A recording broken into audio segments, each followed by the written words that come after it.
going on now, Leighton? It's been a minute, huh? It's been about a year, I think. Has it really been that long? Yeah. So why don't you give us an update? I know you were working on a number of schools and other things, and so tell us what the last year's been up to. Well, I think last time we talked, I was just about to throw in the towel and try to regroup. Okay. Yeah, didn't want to, have the expenditures too deep in this thing, and wanted to figure out where most of the resources were coming from and head in that direction. But you did that crazy ass podcast right after we did, and you kind of laid out your story and your journey and the ups and downs, and kind of just reaffirmed that that's part of the journey, and we tightened our belt down and we focused on the education side of regenerative farming, and in particular bringing that into the disenfranchised community. We're here in Portland. There's a lot of great programs that are happening that are getting people access to land that couldn't typically have land, couldn't afford land. So, giving them the components on how to farm really just gives the local food system a chance and allows the local players to be part of that. So we jumped in on that, and then jumped on with the agencies that were kind of fueling our engines. So we got a nice contract, man, with a water agency that's going to be cleaning some ponds. And then not just cleaning the ponds, their job is to clean water. The panel testing is going to exceed anything that I've done for water testing. So it should be able to shine light on whether or not wastewater discharges, if we can fix that to be suitable for agriculture production. Nice. Mm-hmm. That's a huge one. I mean, I know the chlorine levels alone are ridiculous, let alone the hormones and the heavy metals and all the pharmaceuticals. It's crazy. And the cost of doing that kind of testing, you don't typically get a particular client that wants to go above and beyond. They're not going to drink the water, but we want to do the drinking water standards, and then herbicide panels and pesticide panels. And I mean, there's even panels that, we'd love to look at, which we don't have the link on that, but when we start looking at single cell life and all the little pond animals that are alive, it counts like that. So we could really just do so much with testing, but we'll take what we can get. And there you go. Actually, to be honest, if you reach out to biomakers, their DNA panels are only like $200. Oh, nice. Yeah, and they'll give you a full workup, and they'll tell you, the potential for these organisms to produce certain, secondary, tertiary metabolites or organic acids. So it's a really wonderful tool that I've come to use as a staple in the work that I do. Nice. Thank you for that one. Yeah, and then there's Primus Labs, which does, I think it's like 364 individual compounds under 8 different classes of pesticides.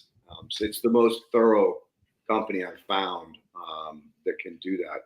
And they actually have a specific test for glyphosate. And again, that's only like $255 or $35, something like that. And it's pretty much like the only one that's 100% approved to verify yes or no whether you have Roundup or the glyphosate. And that was Primus Labs? Yeah, Primus Labs. They're here in California, I believe. Nice. Yeah, so we've been working on that, and it's going to be nice to see what changes actually happen, in the chemistry-wise, and hopefully can advance on that with other agencies. So that's been super cool out there. And then what else are we doing out? I worked with a juvenile youth group the other day, which was super cool. These are incarcerated juvenile youth. They send them in from California, Oregon, everywhere up to this little spot here in Oregon. And we taught them how to make biochar. Not just biochar, that graviton biochar that EM and MIT are making. So we really give them current best of what's happening right now. And it's cool because one of the students was actually incarcerated for arson, and they had to kind of check with his PO twice to make sure, hey, you want this guy making fires or not? And the PO thought it was a great idea, And man, that kid was, I had them each do their own conservation burn pile, and they were able to light it and go from start to finish. Each had their own pile. And the wood was wet. They had hawthorn and had their piles made, and the wood was kind of wet, but the kid with the arson charges was the first one to get his going when everyone was struggling. And you could just see, like, they have a gift for something, they just use it the wrong way. Amen, dude. So hopefully, Amen. So hopefully, this was a turning point for them, for me as well. This is where I come from. These are my homies. These are my friends and shit. Back in the day, but we just went different paths. Yep. But yeah, it's good to go back and get back to where you come from like that, because you could just see yourself in all their faces, and each one of them just longing to figure out what to do. Each one wants to know where they come from, and just like, man, people want to know, and the more knowledge they have in that department, the less chance we have at them committing more crimes. First one, I'll hire them right off the bat if I could. And when I think about it too, it's kind of all around the world we have these EM training centers, but in America, the only place you can get trained for how to use EM and EM Bokashi is in the Washington State Correctional Facility, because they use it for the composting. So it's just like, what's up, man? We got to figure out something here. But your bottom line is, it's in that refuse of waste in the refuser community where we're going to find our next players that are going to really move this thing forward. That's fantastic. And so what was the age group? Was it varied, or was it teens? They were like 15 to 18 on that one. Mm-hmm. And how many of them were there? That one was a group of 4. Okay. Yeah. Ended up being a group of 3. The 4th one ended up, I think, running away right before the class. But that just shows you, like, it was right after Thanksgiving, so a lot of these kids haven't been away from home. They're really feeling the weight of their actions and the depression of the holidays. But one kid ended up bouncing, I think, right before this happened. And yeah. So it's just being in that environment. It's very volatile, but at the same time, it's very stable because they want to learn, and to have that kind of hunger and thirst for learning is something that gets missed sometimes in the university students. Oh, hell yeah, it gets lost. Mm-hmm. I mean, the curriculum is not focused on your lifestyle or your individual learning abilities. And, that's the problem, is it's not one size fits all in education. Yeah. And, I don't know whether that's, by default, just that, they don't have the wherewithal to try to figure out how people learn before they just start throwing books at them and say, read this and take this test. And it's sad, but I agree with you. It all starts with the thirst. If you're thirsty, man, you will get after it and figure it out. But if you're not thirsty, you're just there to get the paper. Mm-hmm. What are you going to really come away with? Yeah, and when your life depends on it, what's plan B if we don't jump on this thing? Plan B is going to be right back into the system. So when you find people with their back against the wall like that, but they also know, like, fuck, this guy teaching me, he never went to college, he dropped out of school, man. It's balls in my court now. And I think just not just like people who are incarcerated, but it's the same thing with like veterans or people with disabilities. All these things, Leighton. You know how easy it is to do. Somebody in a wheelchair can roll bokashi balls. Yeah. So when we make it inclusive, then it makes a community. But the traditional education system, it's not really set up for those in poverty to come into that streamline of book learning or authoritative figures. There's no books in the home. Mom and dad sometimes ain't there. Shit's totally different. Yeah. So in a home where there's resources, they have computers, They're ordering books for the kid. It's a totally different learning system. So I think as we change the learning system and make it more inclusive, like they're doing, they're including me, who I'm not a teacher. If you type on I have no college, but they still let me come into schools and in universities to share these components, and that's the big deal.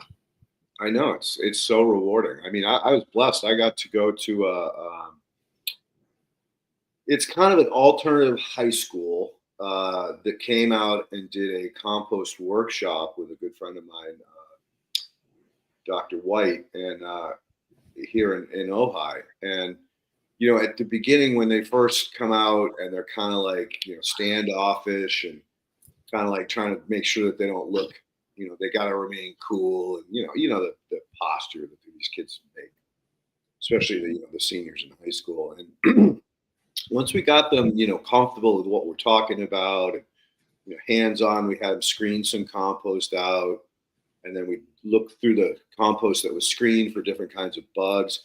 Once we got into the bugs, man, a lot of these kids lit up like a Christmas tree, and they really got excited to see the different types they could find.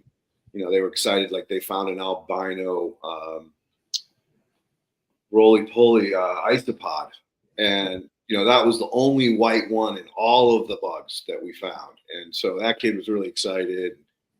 Found some worms, earwigs. I mean, there's probably, 10 or 15 different varieties of insects.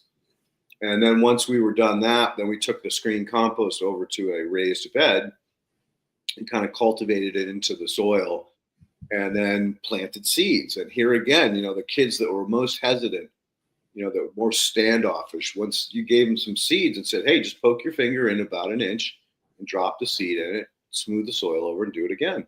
They got into it. Like there was this one girl that was like, didn't want to participate in anything. But when she finally got seeds in her hand and she started poking holes in the ground and planting seeds, she stuck with it. Like she just kept going until we basically had to say, okay, it's time to go back to school. But I mean, that's the kind of like inspiration that drives me every day, is to see, finding like the kids, whatever quality or what gets them excited or what makes them want to learn more. That's what it's all about, dude. Mm-hmm. Yeah, and even not just the kids, Leighton. The other day we did a workshop at a biochar workshop at Leach Botanical Garden, and it's kind of a nice high-end place. And there was an individual there from the Columbia Slough watershed, and she was there for biochar. I passed out and gave free EM, so everybody come take it in and use it for the cooling of their charcoal.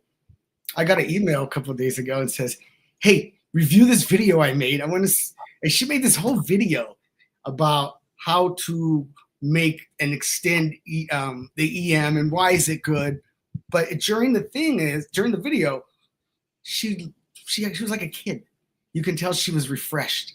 The youthfulness in her spirit, feeling like she had like this magic goose, golden goose ready to lay these eggs.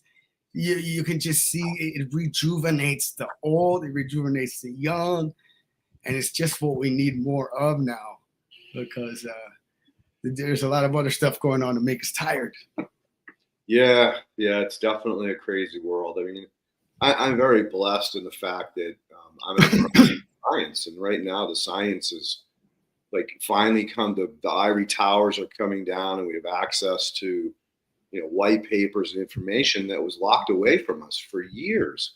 And a lot of it has to do with social media and computers and the willingness for people to share, whereas before it was like, oh, this is my IP, this is what I do, and this is my focus in life. And a lot of that's come down. I mean, like even interdisciplinary work is being done where before everything was siloed. Yep. No, it's a neck to neck race for sure. It's a neck to neck race. Yeah. Yeah. And then recently I was over in San Francisco Bay Area.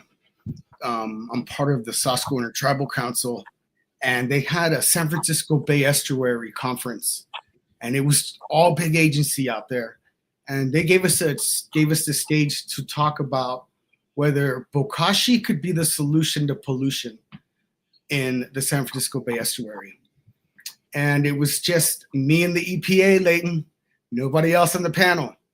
Nice. So, I mean, for me, who comes from a cannabis background where we've had lots of science and data to prove that this is medicine, here we are today, still roadblocked. You know what I mean? I'm not the typical guy who needs to go down a paperwork path when I know something's right, because I know how paperwork path can just hold the truth for so long, such as has happened with our sacred plant cannabis. Yep. Right? So me and the EPA, I figured this will be a chance for agency, all of the colleagues, all the big agency, to then hear from what we call, a major oversight in restoration and conservation. Let the EPA have at me. Ask whatever question you want. And I told her, be tough. You have to ask me the questions that are going to get your colleagues to either move or stump what I'm saying so we can go on to something else. And, she didn't hold back. And when I was putting together my presentation for that conference, I started to think about back during Hurricane Katrina when Meg Perry, she's the last person who talked to the EPA on behalf of EM. Nobody knows who she is, but Meg Perry was an individual who ran a nonprofit down in the 9th Ward in New Orleans. And during Katrina, nobody was taking nothing for food, for cleaning supplies. People were stranded. Her 300 group of people went into the 9th Ward and other places and was taking food, cleaning supplies. And part of the cleaning supplies was EM. They were having success cleaning mold with the EM. Everybody wanted the EM down in that area. So she's brewing and brewing and brewing. So what this caused was because the EPA only had a handful of products at that time that they can give out for cleaning, and all of them were, of course, harsh chemicals. They heard what she was doing and they saw the results. They were like, looked at it. And this was the first time EPA got approved, the EPA approved EM for disaster relief in the United States. Now, when they said that and that passed, that's when I hit the ground running with EM in California and just started dumping it in the water, doing everything that I've been doing for years, because we had the approval now that it's safe. But I never looked back at Meg Perry until I was doing this presentation. And I typed up her name to figure out, well, where is this lady? It's been hella years. I don't know, how have I not, linked back with her or something? Well, she ended up dying in a mysterious car accident like a year later, but she got the thing passed. But it just puts that whole cast of fear of like, oh my God, what am I walking into, right? This thing's at the Scottish Rite building. What am I going to set myself up for? So I had to take a breather from my presentation making, and I clicked on a YouTube video, and it came up. It was about the shell mound technology of the Native Americans. Shell mound technology we look at as discard dump sites of shell waste. But when I started to look at them closer, I started thinking, if these son of a guns have charcoal in them, it's gonna blow my mind, because the shells stacked on top of each other like that with the charcoal, it's gonna start to create that piezoelectric effect that the pyramids create, a lot of the megaglyphs create. The ancients were building these, we look at them as like dump sites or just cute artifact sites. But scientifically, when we look at them on the electromagnetic scale, they're sending off subtle energies. Anytime you stack those basalts on top of each other, piezoelectric subtle energies start to happen. So I start thinking to myself, holy cow. They showed everywhere that I looked on the map where the shell mounds were in San Francisco Bay, 425 of them. I had placed markers just in case they were to ask where would I put the EM and the bokashi balls. I put these little markers around. Almost all of them lined up the same. Little places where I looked at the tidal flow. That let me kind of see where the water would eddy, kind of resident for a while before it goes in and out of the tidal system, so I can get a good microbial growth. And that's where they have shell mounds. So when I think about what MIT is doing with EM, and they are creating these rectified barriers that create these electromagnetic frequencies that create energies that are referred to as aseismic pressures. We know seismic pressures create earthquake, but aseismic is the opposite of that. So instead of the plates pressuring together and slipping really fast, causing seismic pressure and shaking on the surface, aseismic pressure allows the plates under pressure to slowly move, so we don't get seismic pressure above. So this is the next conference EM does. It's going to be completely electromagnetics and referencing to aseismic pressure, how they affect earthquakes, hurricanes, natural disasters, all these woo-woo things that we thought about for years. Now I'm going to hit you with the sciences because that's what people are looking for. Coming from me, you're not going to listen, but you want papers on it, they're going to give them to you all day long. So now it's up to you to decide, do I want to build these sites? What I mean is, when we make charcoal this way, when we create these kinds of electromagnetic properties in our areas, that's really no different than creating shell mounds. That's really no different than creating a rock site that interacts with sunlight, certain solstice times, you know, to bring in as much solar energy as you can. No, that's amazing. So yeah, I was able to restore both the microbial side, what's happening with EM and MIT, but also what happened with the ancients, you know, and understanding like, holy shit, these guys were traveling. Like, this knowledge came from, you know, somewhere. And when we really look at it, at least for me, when I look at it, you trace that thing all the way back to the Ainu of Japan. When you look at the Ainu's ancient indigenous culture, they look just like you, Leighton, and they look just like me. This weird mix of indigenous people from like around the world that held a certain kind of outside feature where you can tell, like, man, that brother right there looks straight African. That guy's from Europe. But something happened, and when you look at the DNA travel of that Hepla group, you can tell people parted away. Then they kind of came together around this part of Japan, and it just hit that current, hit the ocean currents, and took with them knowledge on creating and working with electromagnetic energies, which is very similar around the world. And nothing new.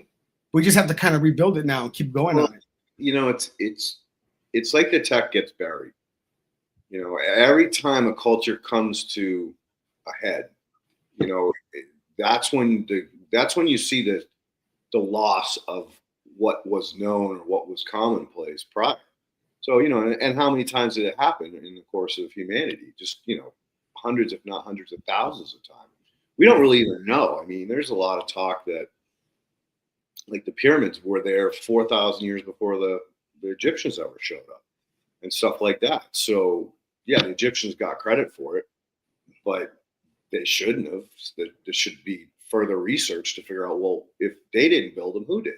Right. Yeah. And again, like the shell mounds, right? They're all over the East Coast too. And unfortunately right now, there's a lot of them that are being eroded away, like in North Carolina, South Carolina. And as they get eroded away, they're kind of seeing that this was like, it wasn't random. These things were built, like they were assembled. It wasn't just like a dump where they just kind of threw everything in and whatever happened. So, you know, it's very interesting. And let's wind it back, because I'd love to hear more about San Francisco Bay. I was blessed to be a part of a project for a golf course that was right on that bay. And they were forced to go 100% biological.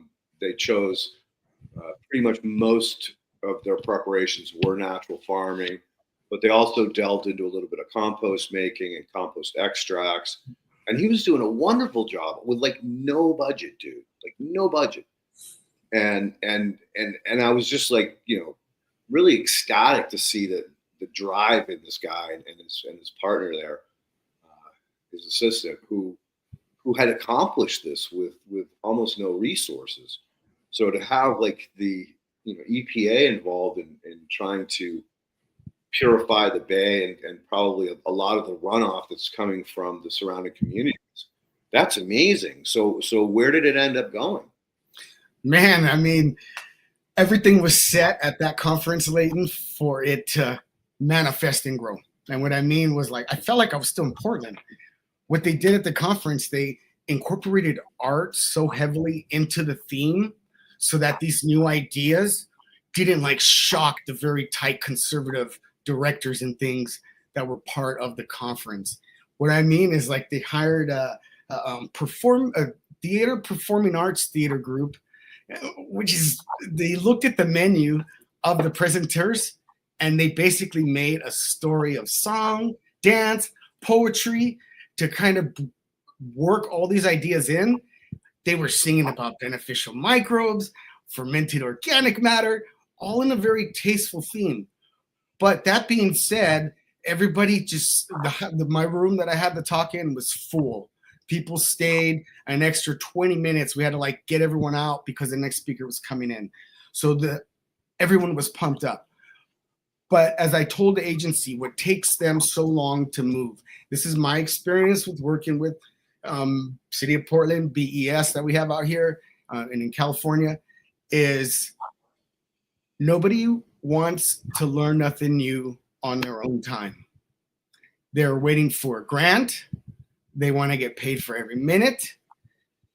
Understandable, but we learned this thing, over the years, off the clock.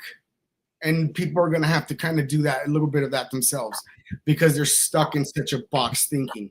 And since they are such driven by grants and their time, all the deliverables in their time have to be, composited and expressed, that they don't have room to bring in this probiotic knowledge unless they do it on their own time. Something like biochar, we had, this was 5 years ago now, but we did a workshop. Agency came, they loved the biochar. Everyone's been talking biochar, but it took that agency in Portland 2 years to get the grant and then implement into the stormwater to get the thing moving. And it was just, it's done in such a sloppy way too. The person who did the grant was also the one doing the implementing. So the way that they purchased the char was so expensive because you can't know everything, right? Right. So as we kind of move forward here, it's important when these agencies ask us for help in some departments, we kind of help them along, even though we may not be able to get consulting at that time, or so. We just got to kind of help each other when people ask and you can tell they're off the clock trying to put something together. That's what's going to move it forward. But people have to like get off the clock, and you gotta want to learn to know something new. And this is all out there. People were waiting for papers. How many more do you need? People were waiting for big universities to take on this project. They got it now. How much time have you spent looking at MIT and EM? How much time have you spent looking at rectified barriers? So you got to kind of just hear it a few times over and over and over before finally you realize I'm missing the whole electromagnetic part of this biological thing. What's going on? But we spend so much time learning the biology that we need to learn now the electromagnetic side. That's where that cross discipline you were talking about. We got to get these people to cross disciplines, start hanging out together and discussing these things so that we can break those barriers. You're absolutely right, 100%. And this is how cool what we're doing is. We applied for a grant at Los Alamos National Labs, and we actually got awarded one. And as we had the warm up for discussing experimental designs and what we were really trying to learn, we got the head scientist so excited that she invited in 4 other disciplines. And we just got the data back. As a matter of fact, I literally got the report about an hour before this we hopped on, and I haven't had a chance to read it, but it's very, very in depth, and it goes into the understanding of carbon sequestering, like on a responsible scale, not this carbon credit nonsense. And also, about like paramagnetism and paraelectricity, nanoelectricity, and all of these other pieces that help us better understand how soil particles function on a quantum level. Mm-hmm. And that's like what you're talking about is, these forces, these woo-woos that people would laugh at you, just years ago if you started talking about it. You're a crackpot, right? But now it's moving into mainstream, into national labs, high-end universities like MIT, and then there's others too. I mean, some of the work coming out of Colorado State University is really impressive. This is the woman Leanne Cartufa, who did the first real study of understanding how soil organic matter forms. And when I read her paper, I'm like, oh my God, now I understand why what I do works so well and always works. But until then, I could never really understand why a compost extract had such effects on not only soil formation, but plant explosive plant growth, plant health, everything. And it goes back to exactly what you're talking about. It's these tiny charges, these tiny forces that are doing things on a major scale that we've just gotten to the point as far as whether it's a species or whether it's the ability for us to gain access to information that we weren't allowed before. So it's an exciting time to be alive. As crazy as the world is, right? It's exciting from a scientific standpoint, or a person who's outside the box. Maybe not a little, maybe a lot. but again, and having conversations like this in a way that other people can hear about it, and hopefully we get them ignited and excited to learn and go down that rabbit hole. Like you said, if you're all about the dollars and cents, then it's probably not for you. But if you're into it on a higher spiritual level, then it's exactly the path that you need to go down to deeper understand who you are and what you're about. Yeah, one of the things when I was talking with the EPA, we got to discuss in Clear Lake, California. I don't know if you know Clear Lake. It's one of the oldest lakes in California. Yeah. It's about 60 feet deep, super shallow, So it gets plagued with the algae all the time. So the discussion was, could probiotics help? And as we discussed with the EPA, their current strategies, and we talked about their deployment of fungicides, and she gave us a good explanation on how that works. On getting the host, I guess it blocks the light in the host so that it doesn't no longer can biologically function. But then you think about, my God, is it only to the host? And when you got a lake that's only 60 feet deep, so much of the biology is light driven, and you're putting in something in there that blocks quantum biology. My gosh, you know what I mean? So this is what the high levels of authority are doing and issuing for everyone to manage their water systems.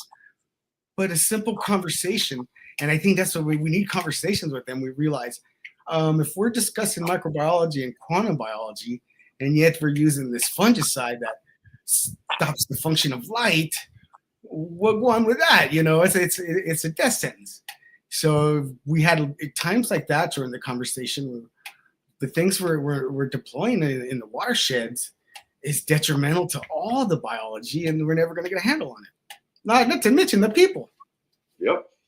And then the sad part is that, like you said, it affects everything.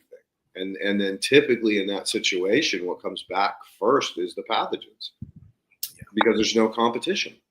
And if you have competition, then you can keep everything at bay. But if you've taken away the competition, then the ones that have a unique ability to colonize or divide and conquer, so to say, will do just that.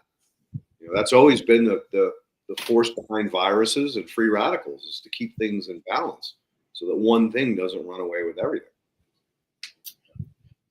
So so we're waiting to see what else happens with with California. We're ready to move when they are. And as far as at the end of the meeting that you had with the APA, was there any next steps that were discussed, or? No, I know we became good friends after that. She's ended up following me on Instagram and Facebook and asked me a few questions now. So she's going to do some homework. During the talk, she said that she's going to start looking at it scope-wise. So it's going to be part of the conversation now. But the EPA had no idea that they already approved the thing. So it's like, my gosh, we'll have to look at what tools we have naturally and then put those in through the system too. But during the time, I guess during Katrina, they didn't have what they said the facility set up to do further testing to see more results. And then they also mentioned, nor do they want to promote one specific product. So, chew on that, how you like. Yeah. But we know a lot of companies are going to be displaced by labs and very friendly quantum biology microbes like PNSB is going to do some major changes that normal things we have today can't do. That was another question that's always plagued me after the last conversation we had. Has anybody really looked into the effect on EM or EM1 in soil formation? Yeah, there's tons of studies. I mean, like not just like plant reaction, but interactions with like sand, silt, clay, biofilm creation, metabolics, that stuff. I know there's a lot of studies on the product, but I mean, I'm trying to take it down a little bit deeper of a threshold as far as long-term effects on what it's doing. It seems like that's mainly coming from out of country. The rest of the world's been using EM much longer than we have here. Our approach to using EM is a lot different than the countries who use fermentation in their normal household. And it's just a different type of normacy for them. So testing and things like that is much different. Thailand, Korea, places like that, Egypt, than it is in US of A. But we do have. Mm-hmm. Yeah, which kind of makes sense. Mm-hmm. We've been steered down a pathway. Yeah. Unfortunately, whereas those countries don't have the infrastructure of or control to steer. So therefore, it's the individual's choice as to what to do. Finding our entry points with the least amount of energy. Agency's the toughest. Tribal groups a little bit easier, but we've also found an entry point through the Amish, Leighton. I did a consult for Amish farmer who raises largemouth bass, and he wanted to know if biochar can help maintain his water quality. Ammonias were high, things were, you can imagine what happens in a fish pond. Well, in the USA, we only have about 10% of the fish market, so very few people are doing it, but the Amish are doing it. So once I convinced him about the biochar and the EM, he started using it and had amazing results with it on his fish farm. He told a couple of his buddies too, because what's cool is they don't use computers, right? Just barely use the phone. You have to send everything through the mail. But the results that we had with 3 Amish separate farmers raising bass simply by using biochar and probiotics fucking was amazing. But what was cool was, as we're looking at what's happened, like I got to find the source. Where's all this stuff coming from? Because I want to cut off the loads of some of these inputs. We realized the fish pellets that they feed them, Leighton, are nasty. I don't know if you've ever looked at fish pellets, but man, they're the junk of the junk that they kind of composite and put together. And he tells me, hey, Mr. V, if I give you some consulting time, put a recipe together for me. So I said, really? He's like, yeah, I want to see what that looks like. So I threw him together a recipe, and we're using hemp seeds. We were using like black soldier fly, activated carbon. We had some wheat bran, rice bran, some cool stuff in there, and looked at it. He loved it, got a price point to a position where we can maybe be comparable if he needed to put this together. But then we realized, oh my God, you can't feed this stuff to fish because they think if you give fish hemp seeds, it's going to go into their tissue. And then you have to test your fish for THC. So I started to realize, okay, this is a game. Let me look at the list of what I can use that's approved to feed bass and see if I can composite a recipe for this man. Looking at the list of available approved bass ingredients, garbage. You can see why their livers are messed up. You can see why they have all these pathogens in the water. So we couldn't do it, but I start realizing, like, damn, they got a lock on this thing. If I wanted to test mine, I removed the hemp seed, added in something else in there. But in order to feed it to fish, you have to send it to $3 million testing here, another $3 million testing there. You know what I mean? The only guy who's messing with alternative plant-based fish foods is the owner of Patagonia. So you can imagine the pockets he has to deal with, much deeper than me and the Amish boys. So yeah. But you can just see like the potential to create these other components. It's there, and especially in aquaculture. And it's just in cannabis growing, we used to use a pellet from Nectar of the Gods, and they used to have an amazing little pellet. And I used to like to use it because it was like a time release organic pellet amendment, but they're out of business now. So I started thinking about, well, there's no pelletized long-term bokashi. We always have like the light, the stuff that kind of goes right away.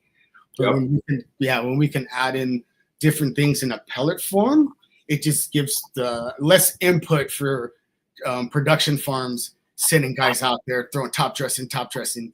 We just had that pellet opening it up over time. It worked great with good results. So we're working with a guy right now. We're gonna be putting together some pellets for agriculture. Nice. Yeah, so they're gonna have some cool things in there, and see if we can't recapture the ease of going organic the way conventional farming's used to doing it.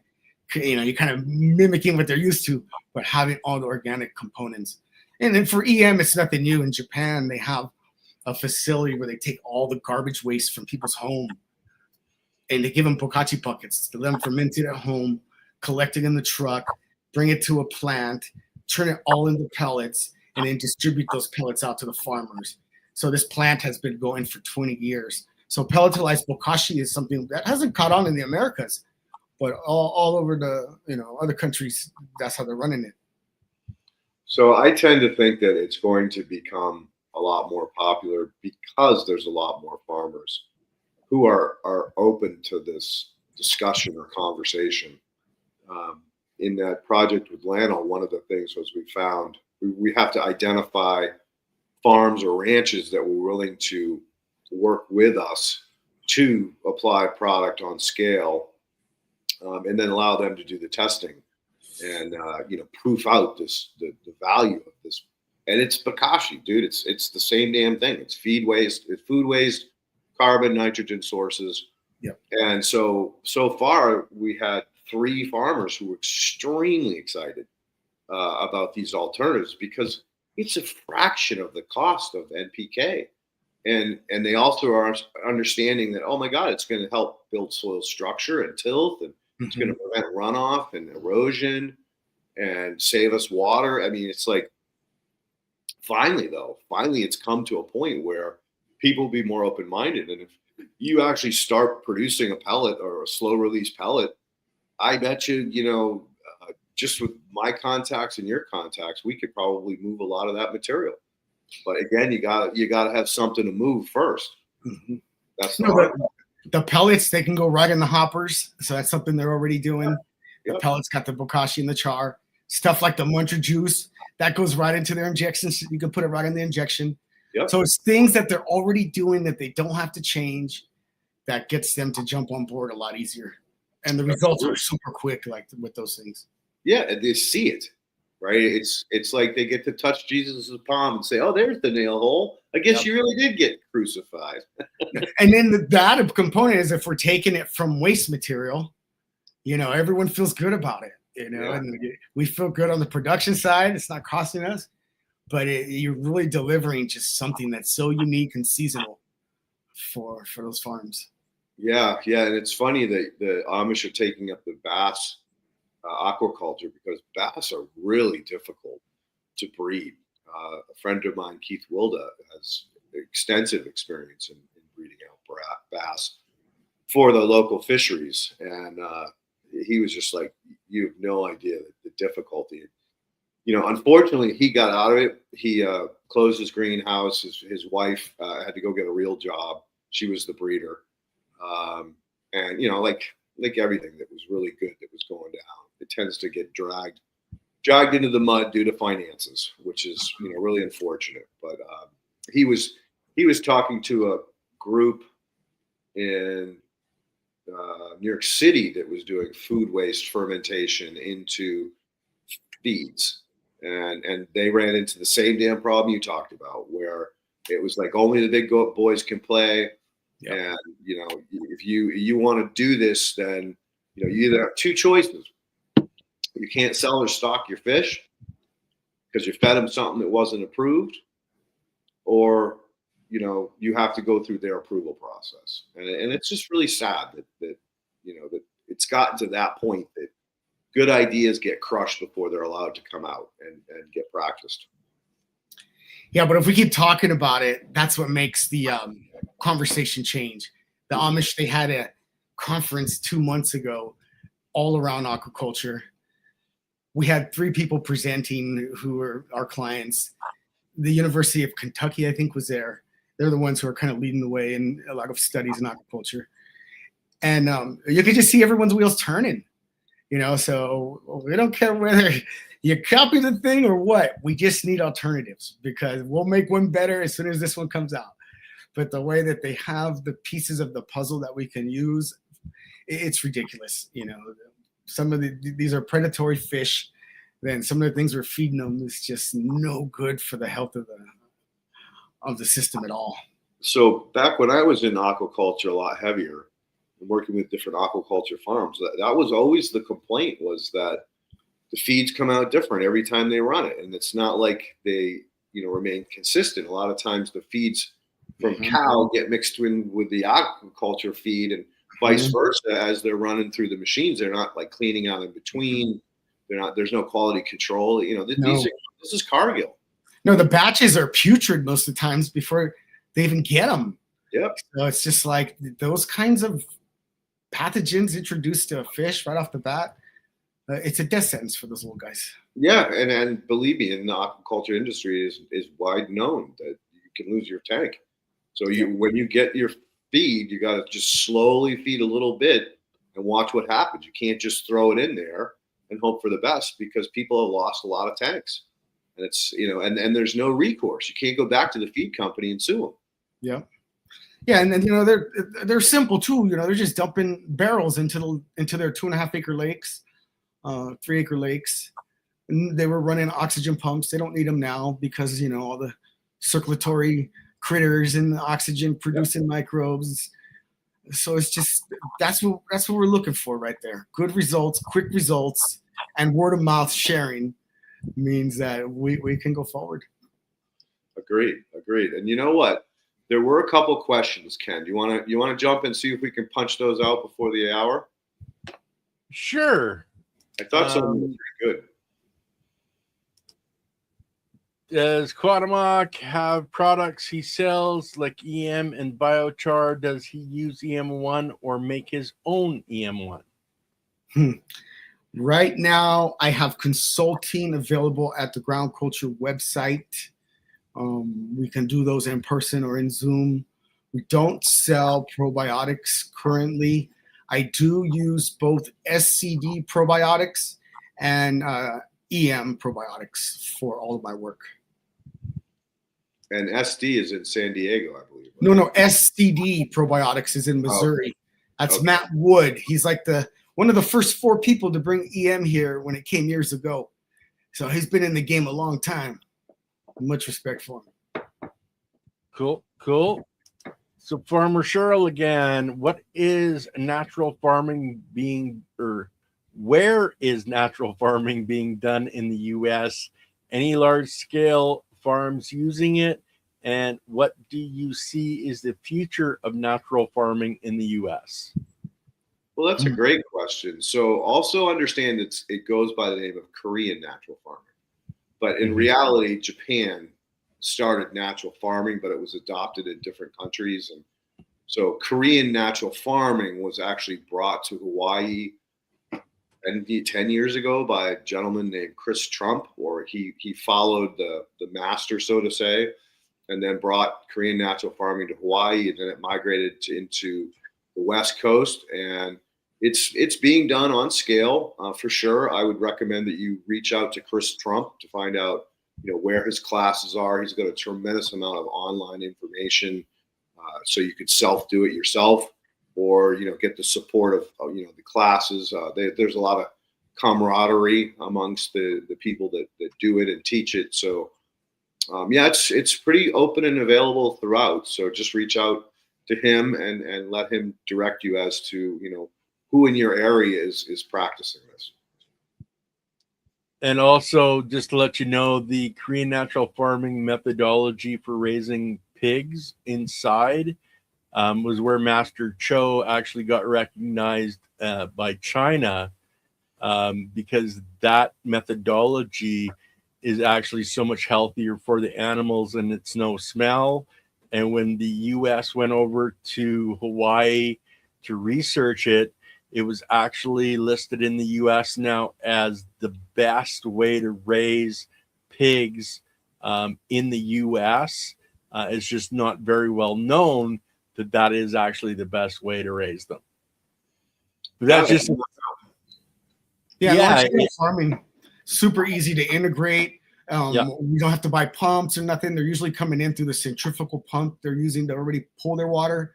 If you come in through the prime line, you can usually set a barrel and run your prime line as the water's running.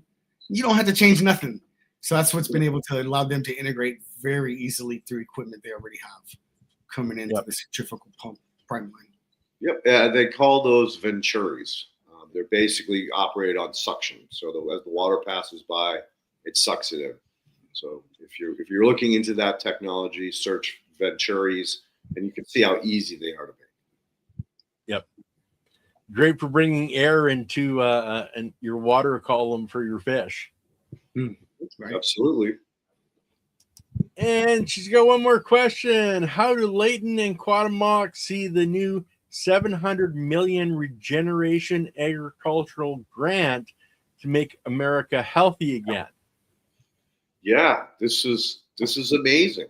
Like, finally, after all these years, farmers were the backbone of America, and they've been pushed out and run out and bought out by these giant agricultural firms, which are run by the giant friggin' commodities game and big money. So no, that's huge. And Kyle actually sent that to me like, I don't know, a week and a half ago, right when it came out. And he's already knee deep into the paperwork to try to figure out how this all works and how he can get access to it, because he's doing it. So kudos. I'm so happy RFK is doing what he's doing. No, and that's what we needed. 10 years ago, I was running my business in California in wine country and had to close it because no resources, right? Everybody jumping on chemical farming. And then last week I was at a meeting for Metro, who manages land in the state of Oregon, and they have land that they open up for farmers. And these are farmers that are doing regenerative agriculture. I think the top land was maybe $300 a year, Leighton. But you can get, so you can get land to farm if you're using regenerative practices, because that's within line of how they're managing that land. And this was land purchased by a special bond that gives the community access to it. So they're trying to get the disenfranchised community and farmers access to this land, but they have to do regenerative farming. So match that kind of thing with the grant money that just popped up. Now we can get moving. But it's all about the resources. So this is going to be big. So talk a little bit more about that land. How far away from Portland is it? Oh, homie, right on Savvy Island is one of the spots. Savvy Island is an agritourism spot. I mean, you look at the prices of real estate here off the hook, and they got property right on the main road. They have one right behind me in Hillsboro, a couple spots up in there. They got a whole map of areas where they're just trying to get people on the land to produce localized food systems, but also benefit the land and the water. So this is what's going to make things like we're doing, the mound farming with these mushroom blocks where you're doing very little input, catching water off the slopes. You'll be able to produce food so simple, but then you're getting your land cheap. You're participating in the restoration of that land, which that's what the voters, they want to maintain that to the bond measure. So the components like that, we just didn't know about them before because we never talked to government agencies. So now they're pressing the government agencies to reach out to the community who's farming, and they got no money and never gonna have no money, get them on these lands and get them to start producing food. So it was real inspiring to see that meeting taking place last week. Yeah, and the thing is, it's almost contagious when you start working in the soil. When you're out in nature and you're not in an office or behind a counter checking out groceries, but you're actually connected to the soil and the plants. And, like, I don't know how many people talk about like how meditating it is when you are in your garden or in your greenhouse or in your fields. And the people that are, have been challenged by, poverty or whatever, when they get that connection, boy, it's contagious. They're never going to stop, especially if they can actually make a little money on the side. Yeah, and we're actually helping them out too, because they would have to maintain that land, keep the weeds down, do fire control. But if you're farming it, you've got the fuel reductions dialed in. So it's kind of a win-win, and you're restarting the regeneration for them. So one spot here on the island, I think they have maybe 7 farms attached to a complete wash pack station, all the water set up, everything. They gave them the infrastructure, all they have to do is just run their businesses out of it. So these incubator farms are something that they're really starting to develop out here in Portland a lot. And that's why you can get multiple farmers out there doing their thing. I didn't realize they even have the infrastructure, because that's always a big challenge. Like, you have to take those to the farmers market. Yup. So point of sale and infrastructure, come on. So pumpkin patch for me, hopefully soon. Those are huge out here. One time on this island I told you about, Savvy Island, we made a corn maze, and they always cut little designs into the corn maze so people can walk around in the fall. We did one of purple non-sulfur bacteria, 5 acres, arms, legs, googly eyes.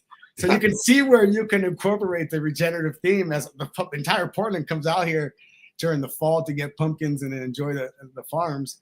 You can really reach the community too in these kinds of agrotourism centered spots like Savvy Island. Nice. Cool. These kinds of conversations really bring, a lot of light into my life. It's hearing that there is progress, and that our people's minds are being opened up on a level that's kind of logarithmic at this point. I mean, I was really amazed at how open-armed those farmers were, those ranchers are down in New Mexico, because those are some crotchety, stiff, stuffed up, stuffy old men that have been ranching for years. And for them to be excited about, trials and trying, using food waste to build soil structure and grow things. Dude, that's huge. That means there's hope for everybody. That's what we're growing. That's what we're farming, is hope, you guys. Hope and love, right? And to share it with such many different kinds of people, that's going to connect us all. Yeah, deep love and respect for what you're doing, bro. And thank you. Life can be challenging, and you got to push the old reset button. But it sounds like you landed on your feet in a place that is needs your help and needs your support. And I wish you the absolute best. And again, come back on in another 6 months, a year, whatever you can to update us on the work you're doing, because it's amazing. Okay. Sounds good. Yeah, when we get our test results back on the water, we'll keep everybody informed. Yeah, that would be fantastic. Thanks for having me on, and thanks again, Leighton, for sharing that story of coming up and down the journeys of life. And Ken, thanks for taking all the time to put these shows together. And I've learned so much from the speakers that you've had on here. The last couple of weeks have been great. And some of the things that conservationists have been doing, and the worm people, you could just feel it's parallel. We're all, even though we don't know each other, we're all kind of like just trying to move the thing forward. So this is kind of where I find my inspiration on a Monday in the middle of a work day. So thanks for putting it together, Ken. Big up yourself. Yeah, that's really nice to hear. And honestly, Ken is the unsung hero of this. Mm-hmm. Does do a lot of work behind the scenes to make this happen every week. And I always try to thank him, and I do most of the times. But again, Ken, thank you so much for all the hard work that you do behind the scenes. I'm just trying to be a defender for the biology to keep us all healthy. There you go. Guys. Is there any housekeeping, Ken? Wednesday, Andy and I will be back. I was sick last week, We've got the ladies on Thursday. I've got a show on Saturday as well. And then we've got Dirt Right coming back on to give us an update on his garden and what he's done over the summer next week with Leighton. So, guys, have a wonderful week, and hopefully we'll see you on Wednesday evening. All right. All right, Peace out. gentlemen. Take care. Keep